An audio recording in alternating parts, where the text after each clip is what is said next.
નમસ્કાર.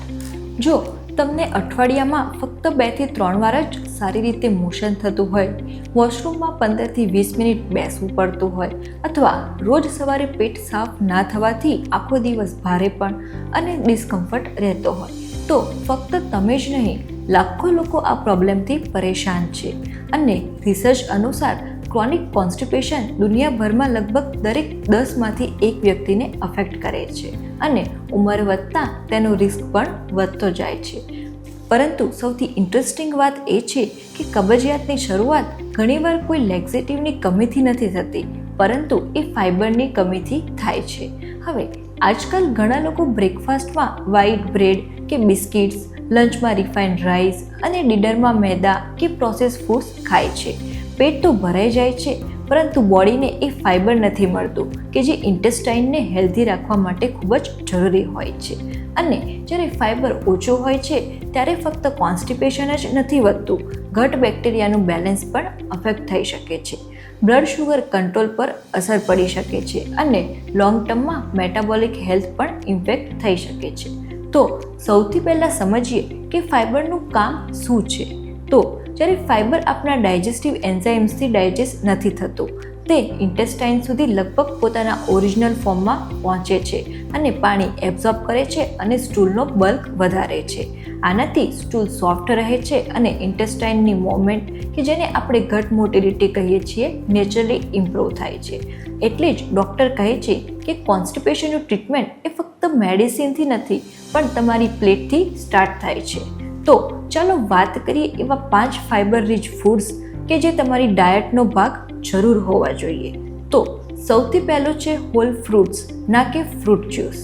તો સફરજન, જામફળ, પપૈયું, નાશપતી અને સંતરા જેવા ફ્રૂટ્સ નેચરલી ફાઇબરથી ભરપૂર હોય છે. પરંતુ એક કોમન ભૂલ થાય છે કે લોકો ફ્રૂટ્સ ખાવા કરતાં તેનો જ્યુસ પીવા લાગે છે. તો જ્યુસ બનાવતી વખતે તેમાંનું ઘણું ફાઇબર નીકળી જાય છે અને શુગર પણ ઝડપથી એબ્ઝોર્બ થવા લાગે છે. એટલે જ્યારે પણ શક્ય હોય તો ફ્રૂટ્સને ચાવીને જ ખાઓ. બીજો સોર્સ છે દાળ અને લેગ્યુમ્સ, જેમ કે રાજમા, ચણા, મૂંગ અને મસૂર. આ ફક્ત પ્રોટીન જ નથી આપતા, પરંતુ સોલ્યુબલ અને ઇનસોલ્યુબલ બંને પ્રકારના ફાઇબરના સારા સોર્સ છે અને રેગ્યુલર ડાયટમાં સામેલ કરવાથી ડાયજેશન અને પેટ ભર્યું રહેવાની ફિલિંગ્સ બંને ઇમ્પ્રૂવ થઈ શકે છે. હવે ત્રીજો સોર્સ છે હોલ ગ્રેન્સ.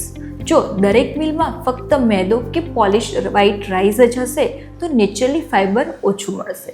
એના બદલે ઓટ્સ, દલિયા, જુવાર, બાજરી, રાગી કે હોલ વ્હીટ જેવા ગ્રેન્સને ધીમે ધીમે ડાયટમાં સામેલ કરો. આમાં ફાઇબર સાથે વિટામિન્સ અને મિનરલ્સ પણ હોય છે કે જે ઓવરઓલ મેટાબોલિક હેલ્થ માટે ફાયદાકારક છે. હવે ચોથું સોર્સ છે સીડ્સ, જેમ કે ફ્લેક્સ સીડ્સ અને ચિયા સીડ્સ. આમાં ફાઇબર સૌથી સારી માત્રામાં હોય છે, પરંતુ એક વાત યાદ રાખો કે આને મિરેકલ ફૂડ સમજીને ફક્ત 1 ચમચી ખાઈ લેવાથી કબજિયાત સારી થઈ જશે એવું નથી. આ ત્યારે જ ફાયદો કરે છે કે જ્યારે તમારી આખી ડાયટ બેલેન્સ હોય અને તમે પૂરતું પાણી પીતા હોય. અને પાંચમું સોર્સ છે કે લીલા શાકભાજી, જેમ કે પાલક, મેથી, દૂધી, તુરિયા, ભીંડા, ગાજર અને બીન્સ. દરેક દિવસમાં તમારી પ્લેટનો એક મોટો ભાગ શાકભાજીનો હોવો જોઈએ. આ ફક્ત ફાઇબર જ નથી આપતી, પણ તમારા ગટ માઇક્રોબાયોમ્સને પણ સપોર્ટ કરે છે. હવે એક ખૂબ જ ઇમ્પોર્ટન્ટ વાત છે કે ઘણા લોકો ફાઇબર તો વધારી દે છે, પરંતુ પાણી એટલું જ પીવે છે કે જેટલું પહેલાં પીતા હતા. આ ભૂલ બિલકુલ ના કરો. ફાઇબર એક સ્પોન્જની જેમ કામ કરે છે. જો બોડીમાં પાણી ઓછું હશે તો સ્ટૂલ વધુ હાર્ડ બની શકે છે અને કોન્સ્ટિપેશન વધુ અનકમ્ફર્ટેબલ બની શકે છે. એટલે ફાઇબર અને હાઇડ્રેશન એ હંમેશા સાથે સાથે ચાલે છે.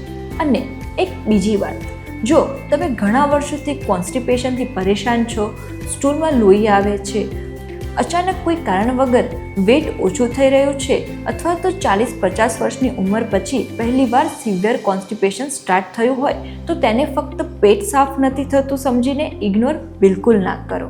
આવી સિચ્યુએશનમાં ડૉક્ટર પાસે પ્રોપર ઇવેલ્યુએશન કરાવવું ખૂબ જ જરૂરી બને છે. માધવબાગમાં પણ અમે કોન્સ્ટિપેશનને ફક્ત ડાયજેશન કમ્પ્લેન તરીકે નથી જોતા, અમે પેશન્ટની diet, physical activity, water intake, diabetes, thyroid, medicines અને ઓવરઓલ ગટ હેલ્થનું પણ ઇવેલ્યુએશન કરીએ છીએ. કેમ કે ઘણીવાર કોન્સ્ટિપેશન પોતે કોઈ ડિઝીઝ નથી હોતું, પણ બોડીની અંદર ચાલી રહેલી બીજી કોઈ પ્રોબ્લેમનો સિગ્નલ પણ હોઈ શકે છે. તો આજના વિડીયોમાંથી ફક્ત એક વાતને યાદ રાખો કે કબજિયાતનું પરમેનન્ટ સોલ્યુશન કોઈ પાવડર કે સિરપમાં નથી, પણ તમારી રોજની પ્લેટમાં છુપાયેલો હોઈ શકે છે. જ્યારે ડાયટમાં નેચરલી ફાઇબર વધે છે, પાણીની માત્રા યોગ્ય હોય છે અને બોડી એક્ટિવ રહે છે, ત્યારે ડાયજેશન પણ ધીમે ધીમે ફરી પોતાની નેચરલ રિધમમાં આવવા લાગે છે. જો તમે કોન્સ્ટિપેશનથી પરેશાન છો તો કોમેન્ટ્સમાં જરૂર જણાવો કે તમે અત્યાર સુધી કયો રેમેડી ટ્રાય કર્યો છે અને તેમાંથી તમને કેટલો ફાયદો મળ્યો છે.